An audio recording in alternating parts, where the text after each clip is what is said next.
E aí entram 2 pontos muito importantes, né? De novo, como que normalmente é feito, não necessariamente nas assessorias, né, de planejamento financeiro, mas principalmente nas instituições financeiras e principalmente na parte micro, que acaba não sendo coerente com o objetivo macro, né? Que é avaliar as aplicações, oferecer os produtos comparando com o CDI.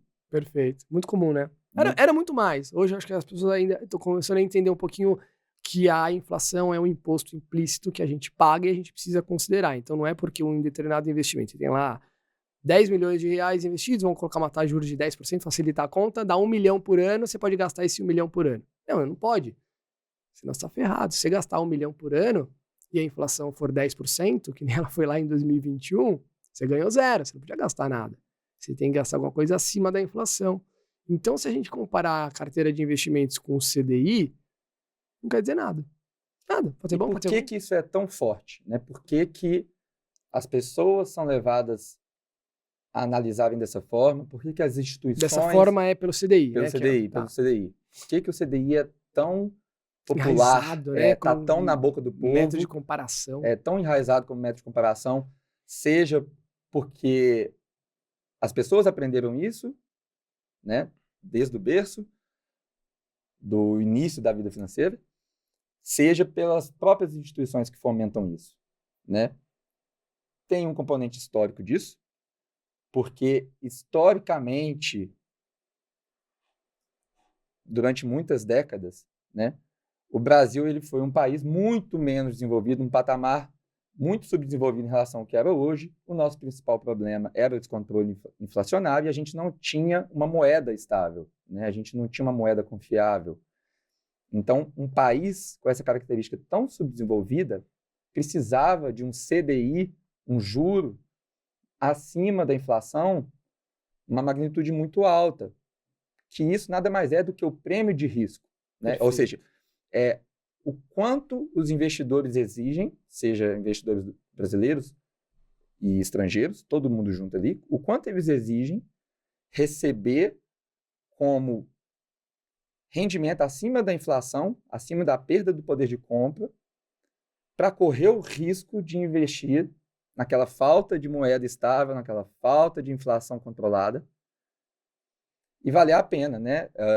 Não investir na Nicarágua, na África do Sul, na Ásia, e investir aqui, né? O custo de oportunidade. Sim. Historicamente, esse CDI sempre foi uma rentabilidade anormalmente, né?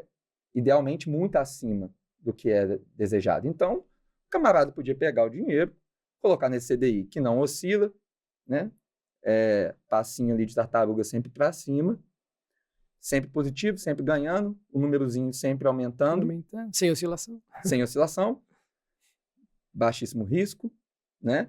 E ter um retorno num mundo desenvolvido, numa economia desenvolvida, de renda variável. Perfeito. Né? O que aconteceu nos últimos 20, 30 anos? O Brasil tomou um ritmo de transformação, de desenvolvimento econômico, que mudou a gente desse patamar. Né? Só que toda a população ela veio dessa realidade lá de trás. Né? Então, num país que a educação financeira é muito precária, e essa educação ela vem do que você consegue ver no dia a dia, né? Do que você ouve e afeta o seu dia a dia ali, você consegue ter contato, né? As pessoas foram ensinadas, enraizadas, que o CDI é um ótimo investimento. Não era muito comum antigamente. E era de fato.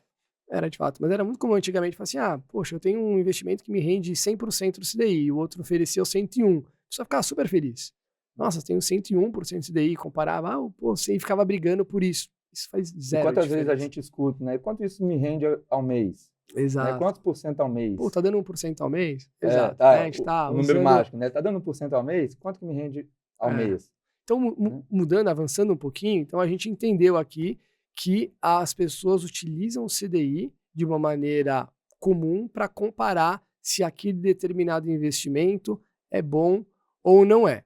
E o que nós propomos é uma reflexão para alterar completamente o formato de avaliação de uma carteira de investimento, não necessariamente de um determinado investimento, mas da carteira, do portfólio, para quanto que esta carteira de investimento, e aí eu estou falando na carteira global, tá? É o patrimônio inteiro que está a serviço da família, que ele precisa render acima da inflação, ou seja, o primeiro passo é preservar da inflação e entregue acima da inflação para que consiga viver de renda, que aumenta a sua riqueza, né? Aí a gente pode entrar em diversos estudos, enfim, mas normalmente, não quero entrar para falar do estudo agora, mas normalmente a gente trabalha de uma maneira mais conservadora e pensando em 4% acima da inflação. Ou seja, a inflação é 10, precisa render 14 para tirar a inflação e dar. Se a inflação é 0, rende 4, tá bom. Considerando essa fase de vida, né? Considerando essa fase de vida.